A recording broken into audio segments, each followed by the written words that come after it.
I love this, I miss this, I might never get this again. Routine is my building block, one of my building blocks to staying on track and to getting the life of my dreams. So who cares? Why not do your own thing and let them say what they want? What is up, guys, and welcome to a new philosophical video. This is gonna seem a little weird. The title is gonna not seem to fit the video for a couple minutes, but I promise you it will all tie together and make sense. So, I had an epiphany recently. A lot of you who've watched my channel for a long time know that recently, in the last year and a half, year or so, I've gotten my dream body. And I'm not talking about paying for the tits. I'm talking about actually working for the fitness and the low body fat that I've always wanted, right? And since then, I've been getting a lot of requests for like how I did it and things of that nature. And it always rubs me the wrong way because I'm of two minds. It's super, super nuanced, personal, and complex on one hand, because there's an emotional and psychological aspect to it, and that's always been the hardest part for me. And then there's like the very simple, traditional, tried and true, universal fact, and that is calories in, calories out. And even though I've kind of figured out the psychological aspect in order to get this body and maintain it, I didn't really understand how to explain it until I watched Mikey, aka Glam and Gore's, new updated video on how she lost a lot of weight again. I watched her first video like 6 years ago or something, and I was completely inspired. This was before I made my journey, but I have never found anyone who explains the addiction of food in the way that I feel it, and she's pretty much spot on. So if you want another perspective that's from the exact same vein, go watch her videos. But in her more updated video, she actually talked about a principle of why me just telling you calories in, calories out and being consistent doesn't work.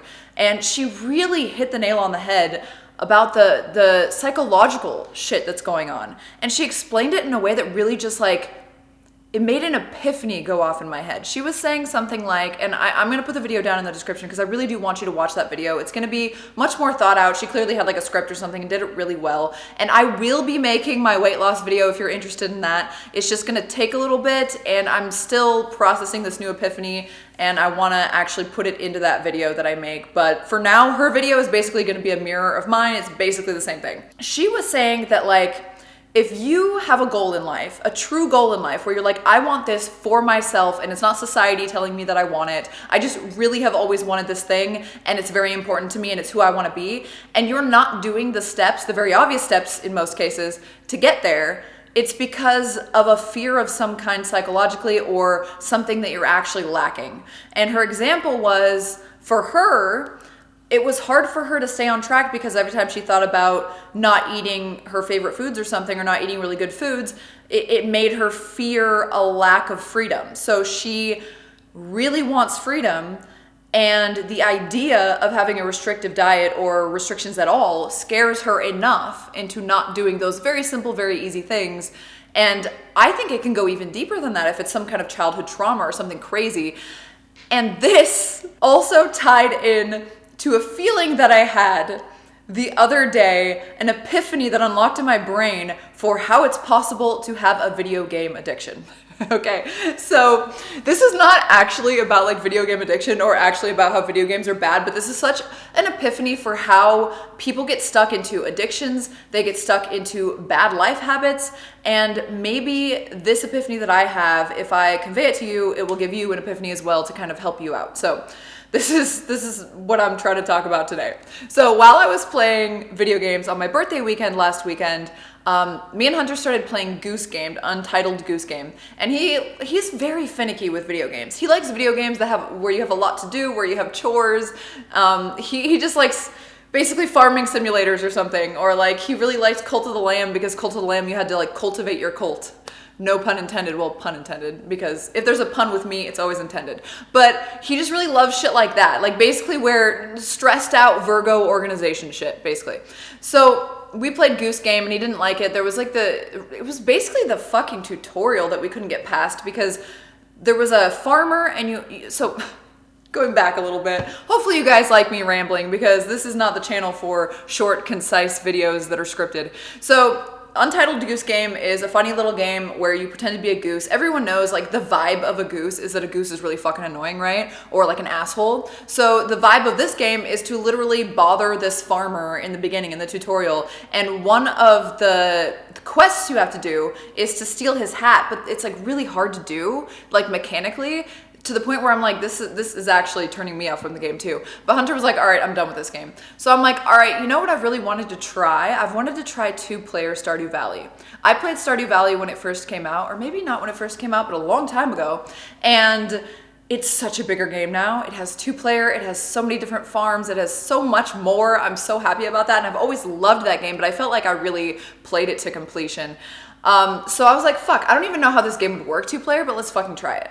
We try it, we fucking love it. So Friday night, we were supposed to do some other stuff for my birthday that he had planned, but we were enjoying Stardew Valley so much that we literally just played until we were so tired and then just fell asleep.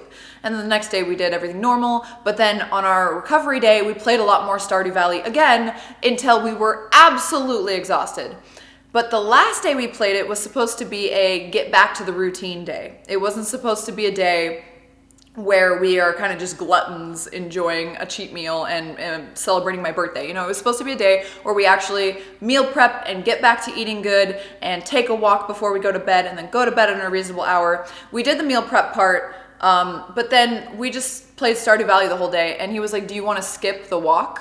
Because I was clearly wanting to skip the walk, and I'm like, yeah. And then we had dinner, and then we played more Stardew Valley, and we played until we were literally falling asleep. And I woke up the next day and I felt bad about that. I had never had any kind of addiction like that before, like a video game addiction where like it's getting in the way of me having a healthy, happy, well-rounded life. And it reminded me of that night when I watched Mikey's video talking about like there's something there, there's some like insecurity or fear there that made you skip out on that walk and made you not go to bed on time. And it's the fact that like I'm afraid I'll never get to play games like that with Hunter again, because Hunter has this issue where he gets bored of games and he doesn't really have a way to put it into his schedule. So when he's having like an off day where he's like relaxing or something, he just like turns on football or something. Doesn't even think about it, doesn't think about like all the other options. He's just like, okay, this is free time. I'm gonna do the easiest free time thing. Do I have a bruise? I had blood drawn yesterday and it hurt like hell for the first time. I don't like when they take from this vein. Okay, that's a very central vein. Take from the veins I have here that are symmetrical and nice. They are for draining my blood, okay? But anyway, so yeah, I was afraid that I would never feel this feeling again of having like absolute video game bliss with my current boyfriend, something that mainly the only thing that I miss from my last relationship. And I know that in the past he's gotten bored with games, and I know that in the past he's been like, oh, why would we go back to that? Like, he played so much Cult of the Lamb and then never finished it. We played so much Walking Dead, the Telltale game, and he never finished it. We got to like fucking episode 7 or something, or not 7, there's only 6, right? We got to episode 4. We got 2 episodes from the end, left on a cliffhanger, and the dude never played it again, never picked it up again, because we had a whole work week between playing it and then thinking about playing it again. So I milked every second of that day of playing video games because I was like, I love this, I miss this, I might never get this again.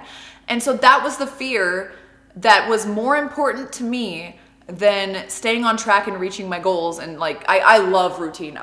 Routine sounds boring, and I also love breaking routine sometimes and being like, you know what, I think I want this or that. But like, routine is my building block, one of my building blocks to staying on track and to getting the life of my dreams. And I honestly look forward to my routine. So breaking it felt really shitty the next day.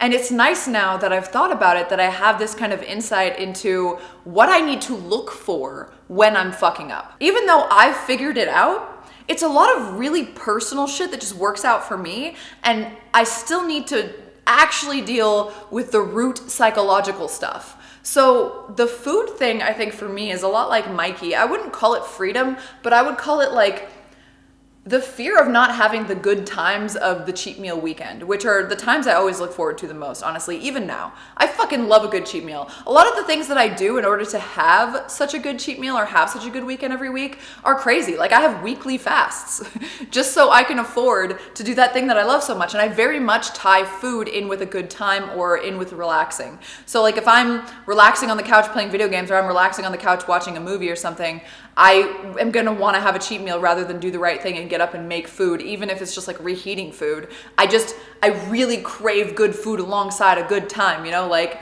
that's like my favorite thing. I am not a sad eater. If I'm sad, I'm anorexic. Thank God. Well, not thank God, because that would have made like weight loss so much easier. If I was just a sad girl, I would probably not eat that much. If something really bad happens to me, I'm literally not eating for as long as the duration of that bad thing is. Like I'm not like that.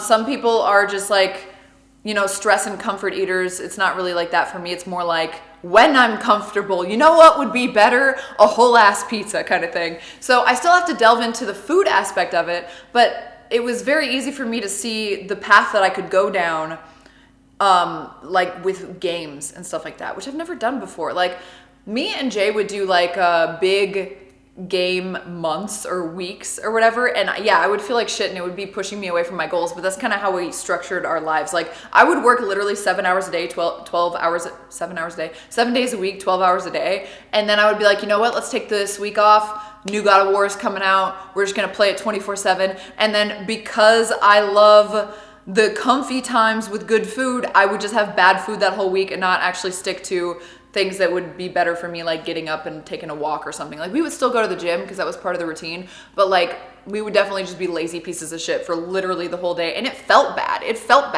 good, but it felt bad at the end of it. It just wasn't aligned with like my heart and who I am as a person and what I want to be and who I want to be. And that for me feels really bad. If anything like that ever happens to me, that's why I'm so honest and so blunt and stuff, because like I really value authenticity myself. And that's why I put it forth to you guys. It's not like for you guys, and I don't really care about it, but like, I'm just a good person. No, it's like strictly for me. I fucking care about that so much. So living authentically behind the scenes and outwardly is very important to me.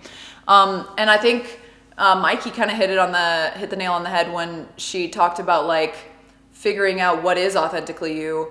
Because I do think that some people have goals where they say like, I wish I could do this, or I wish I could be as skinny as you, or I wish I could do this and that. No, you don't. You kind of like the idea of how society would see you if you did that. But like, that's not something that you want. Like when people say, oh, girls don't put on makeup, or girls don't like do whatever, shave their legs or whatever if they're not gonna see a dude or if they're not gonna see people. Bro, like, no, that shit gives me so much happiness, and maybe there's some like fifth removed reason that I like the way guys look at me when I go out, but like I fucking do this stuff without posting, without fucking doing anything. Like I love like just looking at myself and like building my body and feeling fucking healthy and going on adventures, and yeah, I like posting them too, but I know that none of that shit ever gets fucking views. It's just I actually go through my photos and go through my Instagram. Like when my IRL Instagram got erroneously banned last week, I was depressed. That doesn't give me any money. I mostly just post pictures of like hiking and me and Hunter, and sometimes like sexy behind the scenes, but I actually scroll through that as like a timeline of my life and go like, oh, I love this so much, because like pictures is how I reconnect with memories. I'm actually not very good